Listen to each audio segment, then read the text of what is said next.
When my brother and I were starting our first company, instead of getting an apartment, we just rented a small office and we slept on the couch. And we showered at the YMCA, and we're so hot up we had just one computer. So the website was up during the day, and I was coding at night, 7 days a week, all the time. Creating a company is almost like having a child. So it's sort of like, how do you say your child should not have food? So once you have the company, you have to feed it and nurse it, Yeah. even if it ruins you? Yeah. I think when I was, 5 or 6 or something, I thought I was insane. It was just strange. Because it was clear that other people did not, their mind wasn't exploding with ideas. It was like, that's strange. I don't think you'd necessarily want to be me. It's very hard to turn it off. It's like a never-ending explosion. All the time. You've said that this has been the toughest year for you, the most sort of taxing year for you. Like, why? 22 hours a day? Or like, how many I hours? was working, so 7 days a week, sleeping in the factory. I worked in the paint shop, general assembly, body shop. You ever worry about yourself imploding? Like, it's just too much? Absolutely. No one should put this many hours into work. This is not good. People should not work this hard. They should not do this. This is very painful. Painful in what sense? It hurts my brain and my heart. So this is not recommended for anyone. I just did it because if I didn't do it, then good chance Tesla would die. I mean, Tesla really faced a severe threat of death due to the Model 3 production ramp. Essentially, the company was bleeding money like crazy, and just if we didn't solve these problems in a very short period of time, we would die. And it was extremely difficult to solve them. How close to death did you come? Within single-digit weeks. I mean, when we started Tesla, I thought maybe our chance of success was 10%. Well, I mean, I can tell you my original plan was, I thought, okay, I had like $180 million from my portion of the sale of PayPal. And I thought, if I invest half of that in creating these companies, then I still have the other half to be fine. Yeah. But of course, that's not how it worked out. We used up all we invested 100 million, then still needed more money. And then there was the big recession of 2008 and 9. And in the end, I had to invest everything. And I was borrowing money from friends to pay the rent. You were on the edge of actually I didn't even own a house. I didn't think it would be easy. Like I said, I thought they would probably fail. But creating a company is almost like having a child. So it's sort of like, how do you say your child should not have food? So once you have the company, you have to feed it and nurse it and take care of it, even if it ruins you. Yeah.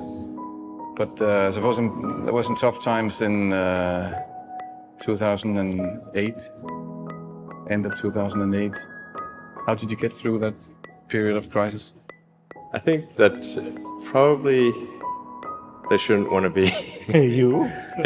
I think it sounds better than it is. Not as much fun being me as you'd think. It could be worse for sure, but it's I'm not sure I want to be me. It has actually been a very difficult journey, I have to say. My priority right now is to try to add some more management bench strength to Tesla in particular, so that I can take a vacation. In the last 12 years, I've only tried to take a week off twice. The first time I took a week off, the Orbital Sciences rocket exploded, and Richard Branson's rocket exploded in that same week. Second time I took a week off, my rocket exploded. The lesson here is don't take a week off.